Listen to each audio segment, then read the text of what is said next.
this is Scout. Scout has Megaesophagus, and we almost lost Scout probably about a year ago because we were struggling to get food into him, and we finally had sort of found a breakthrough solution. And I've had a lot of people suggest that I make a video. I know that when we first got the diagnosis, I was desperate to try to find some sort of solution to get food down to his stomach. And so here's an initial video sort of showing what I do to feed him. And I'm guessing there might be some follow-up videos answering specific questions or sharing things I've learned. But anyway, I'm going to get started. So Scout has his Bailey chair, which was made for him. Oops, there we go. And he is hungry, so as you can see, he's very keen to get in right now. There you go. So I start with Knox blocks, which are just Jell-O cubes, which are 3 parts water and 1 part unsalted chicken stock. So what I do with these, and obviously it sort of changes depending, I think, on the dog's size, and that's a whole nother journey. When I first started giving him food that was working, he ate a ton, and then after a while I had to ease off because he started to regurgitate too much of it. I break it usually into 2 to 3 parts, and I just put it on my hand. And he eats it pretty quickly. We went through a long phase of feeding him very, very slowly. Like it would take 45 minutes to give him his meals, especially once he, like a slow feed and then sitting in the chair for a long time. And I just didn't find that made a difference for him. So instead, I sort of break it into a piece he can just swallow. I sometimes will watch just to see that he does the little swallowing motion in his throat. And that's all the Knox blocks. And then what we found works is giving him little meatballs. I just use this out of wet dog food, pre-made wet dog food. I can share about my journey with that on another video.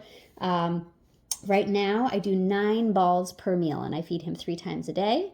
The thing that made the biggest difference that actually saved his life was that I learned to, I started rolling them in olive oil. So I have a little bowl.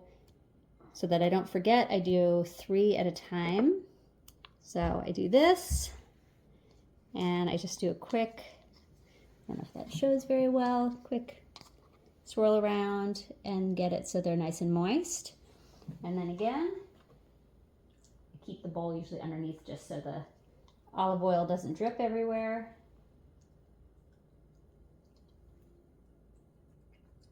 Yep, you can see swallowed it.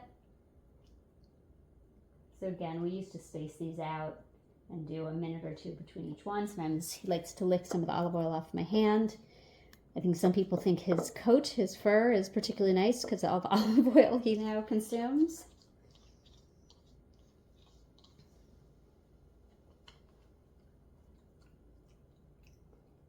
So we just go through these, and the nice thing now is once I have the meatballs made, which doesn't take very long, I can feed him in just a few minutes. So even if I'm in a rush, I can manage to get him fed. And it's relatively easy if someone else needs to do it too. To speed things up, what I did was I got a mini melon baller, and I use that to scoop the balls and then just shape them with my hand. It is easy to sort of make them way too big and have too much food sitting in his esophagus. So I try to sort of manage it, and I pay attention to if he's starting to regurgitate a lot of food, then he might end up, it might mean I'm giving him too much food. And that seems to change a little with the season and just whatever else is going on for him. So I'll let him usually lick my fingers, get all the olive oil at the end, and then I always have a paper towel waiting so I can clean, and I'll give his mouth a little clean. He doesn't mind that. And then what I've started doing recently, because he gets mats really easily in his ears, is given he's here anyway, I take it as a chance to just brush any mats out, and that gives him, you know, another 30 seconds or so in the chair. He's gotten used to that.